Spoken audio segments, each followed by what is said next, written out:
Welcome to Epilogue Podcast, the show where we discuss some stuff that happened on a different show ages ago which nobody really cares about anymore.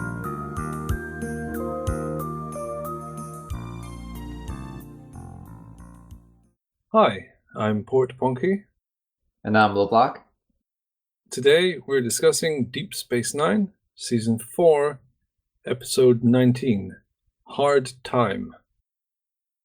Chief O'Brien is subjected to a simulated 20-year prison sentence and suffers from PTSD as a result. Which is so messed up. Yeah, yes it is. This episode is horrible. Yeah, it's horrible. At the end of Season 3, you said you don't know what they could do to O'Brien that they haven't already done. Well, I'm guessing you couldn't have imagined this. That is correct. Although when this episode started, we see O'Brien. We don't know it's O'Brien. We see a scraggly, unkempt person sitting on the floor of what looks like a prison. And I was sitting there thinking, oh, that has to be O'Brien, jokingly in my head, because this is such a terrible situation. And then there's the reveal, it is O'Brien, and of course, who else would it be in a prison cell? The whole time you're thinking, oh, okay, they're going to reset this, they're going to undo it. Yeah. But nope, it's no happy ending. As it progressed, I kept thinking, how will they undo this? How will they undo 20 years of conditioning, of torture for O'Brien? That would irreparably change him. Yeah, it would. You don't really recover from that, not fully. But to be honest, I'm glad they didn't back out of it. It's good to see for once in Star Trek they say, oh, something really bad happened to you. You probably need counseling. Now deal with it. Well, I don't mean that. I mean, so often terrible things happen to, well, O'Brien mostly. And they just sort of say, yeah, don't worry about it. But here they actually did sort of recognize straight away that he's probably just broken and will need extreme sort of emotional support. I hope this has repercussions later and that this isn't swept under the rug and never mentioned again. And I have hope that this will come up again because we've seen a greater attention to continuity. So I'm hopeful. They have what to me is the perfect hook, which is the patterns in the sand. Ah, yeah. I can't reveal if they use that again, but if I were trying to hook back to this episode, I would have O'Brien doodle a geometric pattern. In a Zen garden. Yeah, just at some point when he needs to focus or something. You can fit that in almost anywhere. It would be an elegant callback. One thing that this episode didn't address, it had enough going on, it didn't need to, but it would be so weird to be 20 years older and then abruptly be brought back to a version of yourself 20 years younger. I say that as if I have experience. Maybe it's not that weird. I don't know. It would be weird for me because then I'd be a teenager again. But O'Brien's in his late 30s or early 40s. So no, yeah, 20 years is long enough that no matter what age you are, I guess you would have significant differences to your body. So maybe they didn't simulate that. It'd make the simulation more fluid if you didn't age noticeably. So when you came out, you felt like it was, you felt the same as when you went in. That would make the transition smoother. Although I don't think they really care about that, given all of the psychological trauma they are willing to inflict. It's not really clear why he was there or what the point was. They didn't seem like a very friendly species. What was his name? Ichar was sentenced to sedition, or that's what he asked anyway. And O'Brien gets espionage, so it seems a bit 1984-ish. Maybe they read the book and didn't understand the point. Oh, this is a useful instruction manual. What a lovely model. Actually, that doesn't make sense because the middle bit of 1984 is a big dossier on like political discourse that kind of works against it. But maybe they just read the last part of it. They read the last part so they could add into conversations at cocktail parties and act as if they had read it. So they wanted to seem informed. This is what happens when you don't fully engage with literature. Well, specifically, this is what happens.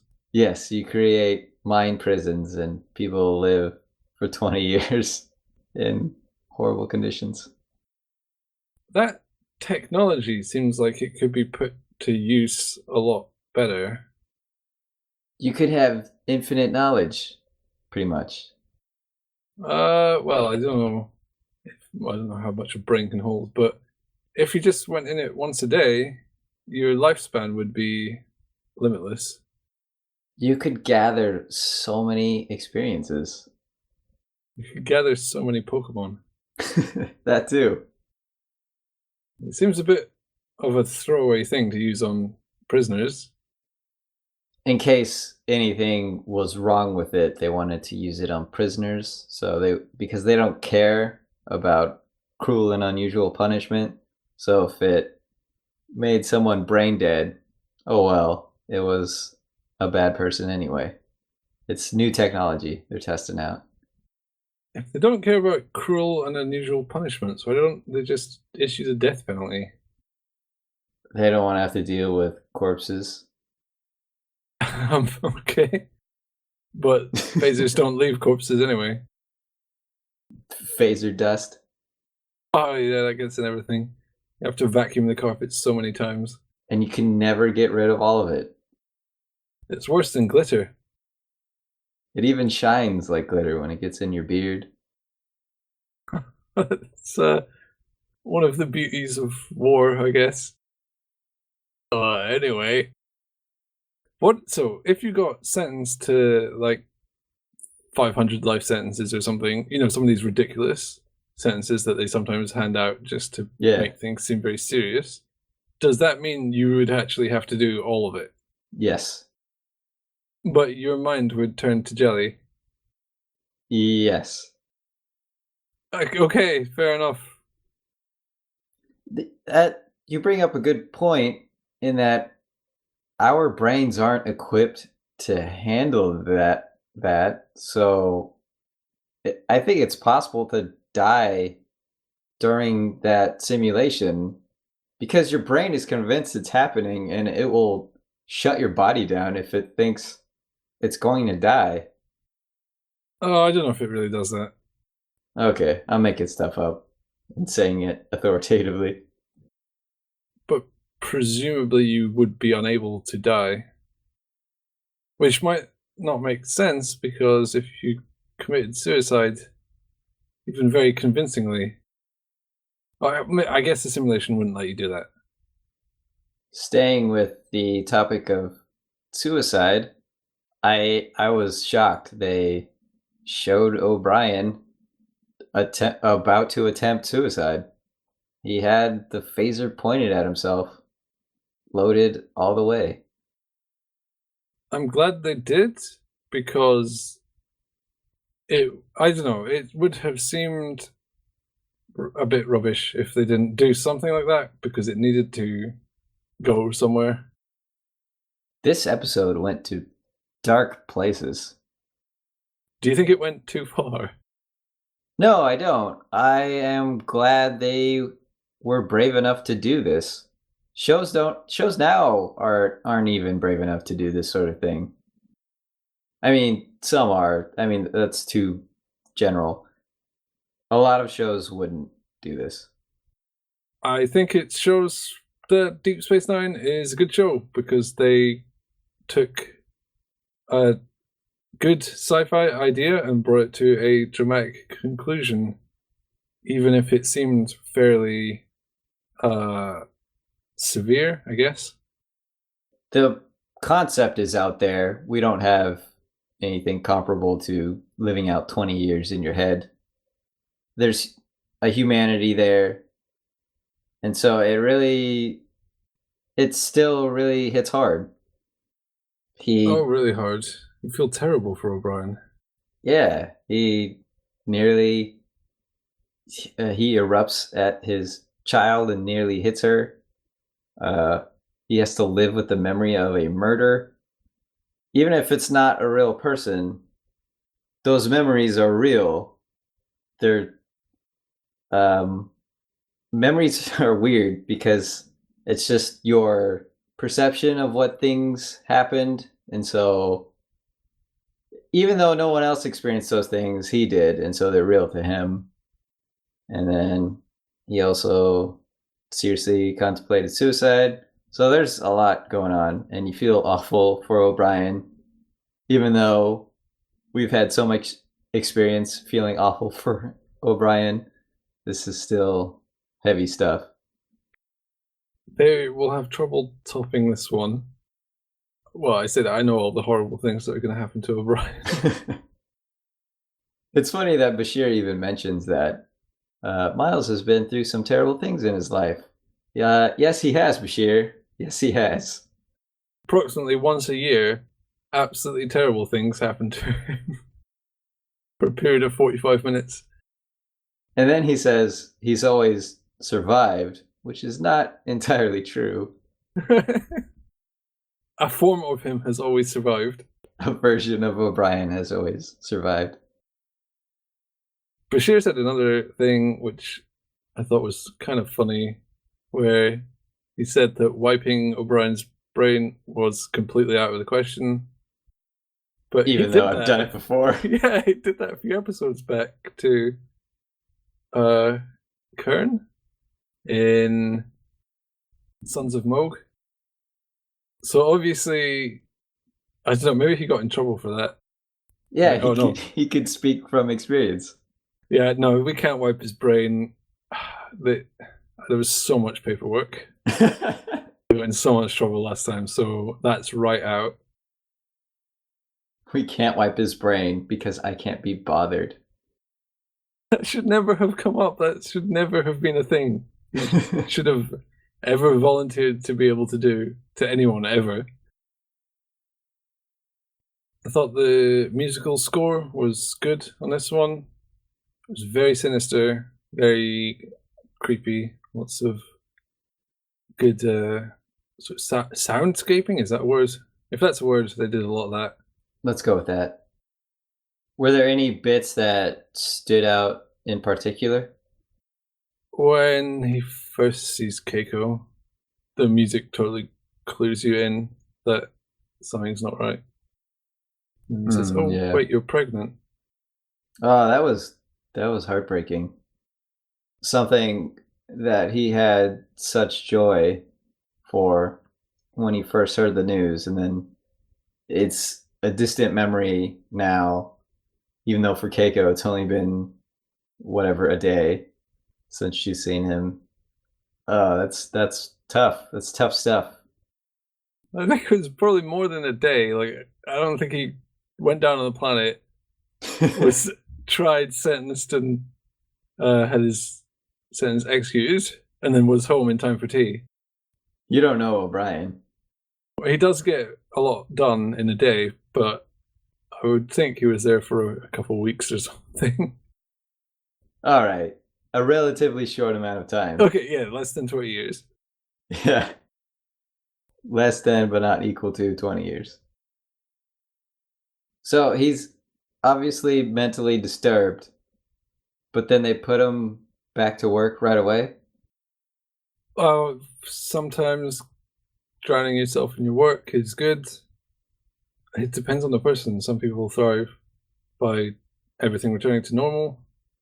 I would say most people probably don't, but I really don't know for sure at all. So I don't know why I would say that. And to argue with what I just said, I could totally see O'Brien insisting that they let him back to work. I'm the chief, blah, blah, blah. Let me do stuff. I'm fine. Honestly, this sort of thing happens all the time. I've died before. Let's get on with it. He's yet to kill himself. Only I don't know why- O'Brien can truly kill O'Brien. I don't know why he would, but that's at least something he's not done. It's on his bucket list. Yeah, it's right between become own grandfather and I wouldn't want to see Chief O'Brien's bucket list of bad things. Oh, so he keeps a list so he's prepared? He's thought of all the terrible things and taking them off one by one. Okay, virtual life sentence. Yep, done. Being burnt alive. Let me mentally prepare myself. Crushed in a compactor. Maybe some of them would have ticks, and because they didn't appear in episodes because they weren't important enough. O'Brien has too many bad days for all of them to be documented. Only the cream of the crop get made into episodes. I'd like to think he ticks something off the bucket list at least once a week. I want something really minor to happen to O'Brien. Like he stubs his toe or something. And then Well, that's it. An episode about that. Yes. It was to see Bashir, how's your toe? Yeah, actually, it's fine. It healed on the way here. Okay. Well, take it easy. I'm going to put you on medical leave for 10 minutes. There could just be an episode about O'Brien where happy things happen. No. It doesn't just have to be very minor bad things. It could actually be positive things. Minor bad things are positive things for O'Brien. Happy, it's just a scale. You have to shift it for O'Brien. He comes home with a stubbed toe and Keiko's confused, like, where are you bleeding from? I can't see any of your bones, so I don't understand. Where's the more serious injury? Keiko, today was a great day. I stubbed my toe. Oh, poor O'Brien. I don't have any criticisms, really. This was mostly character drama, and the sci-fi ideas were strangely framed but perfectly cromulent. I've some very UK-centric trivia, if you care. I do. Oh, okay. When it was broadcast, in the UK, the bone-crunching sound when he kills HR was cut. It was too scary for British people. It's on the DVD though, so I don't know. But it's the only episode that gets a 15 rating in the UK. It is surprising they let you see it. Usually with an accidental murder kind of thing, it's not really clear what's happening. You see movement and then maybe a sound, or the camera is focused on someone's face. Anyway, it's obscured somehow, and here it's not really. Well, it's usually confusing or obscured because they want to put the audience in the same place as the person who has accidentally offed someone, in that they are not sure either. Right. But here we already know he killed him. Or does he say that beforehand? He doesn't, but you should be able to figure it out beforehand. Yeah, they don't want the audience to be confused, because when O'Brien comes over and says, "Oh, you had enough for both of us," the audience is supposed to know already in advance that O'Brien's going to be devastated. Right, that's when it all clicks in. Oh, he killed him. Oh, that's why his image is haunting him, and he needs to talk about this, etc. I'm feeling bad now. It's a bit depressing to watch, and then talking about it is a bit depressing as well, to be honest. Which is good. I mean, that is a compliment. If this was not as good a show as it was, this episode would have just been boring. By which I mean, if it was hokey and we didn't care about the characters and it wasn't written in an interesting way with the narrative jumping back and forth and mixing up, then this sort of drama is exactly the sort of thing that can just be a drag. But because the show is pretty awesome, it was quite sort of difficult to sit and watch. Which it should be, given the subject matter. Yeah. I don't want to see an episode of a show tackling these topics and have a blast while watching it. That was great fun. Let's do that again. He wanted to kill himself. So great. I'm glad they didn't erase this episode and the consequences of it by having Bashir perform some sort of miracle of science. A brainectomy. Yeah, one of those. Yes, I don't think that would have been good, because the solution to someone's brain being basically mucked about with is not to muck about more. Oh, what? They tinkered with your brain? Those jerks. Here, lie down in my brain, Tinkerer. I'll rewrite it as a 20-year surfing adventure, don't worry. Do you have anything else to discuss? I have some words that were Okay. said on the show. Well, you should share those. You can't let that brief moment define your entire life. Nope. That's good character writing advice. Kind of tough to apply when you're talking about a murder. O'Brien's murdered loads of people. But, I mean, usually in self-defense. Well, almost always, apart from this one. But yes, good advice. Bashir actually did a great job of talking him down. What makes you say that? He's usually just a smug, wisecracking kind of guy. So, if someone needed to be talked out of suicide, I probably wouldn't choose Bashir to do it. I'd choose Cisco. Yeah, Cisco he's would, a master manipulator, and he would reprogram your brain without you knowing. So, the fact that it was Bashir, and he said a bunch of calm and understanding things is good. Well done, Bashir. If it was season 1 Bashir, Brian would have just pulled the trigger. Right away. But Bashir's here to rescue me? Better off myself. Better get another phaser. Do it once. Better hand him one too. I wonder if the next episode will be much happier than this one. I hope so, as sort of a cleanser. I hope it's not worse. That would be terrible. Yes, I'm ready to move on. Get out of this hole of depression that O'Brien has dragged us all into. It would be awful if the next episode were a clunker. I really hope it's not following this. No, well, as you can tell, season 4 is coming along very nicely. Yes, but now that I'm emotionally drained, I don't want to be mentally taxed by some inane nonsense. Well, we'll have to see in the next episode, Shattered Mirror. Oh, that's a mirror episode. Right, the end. Oh, man.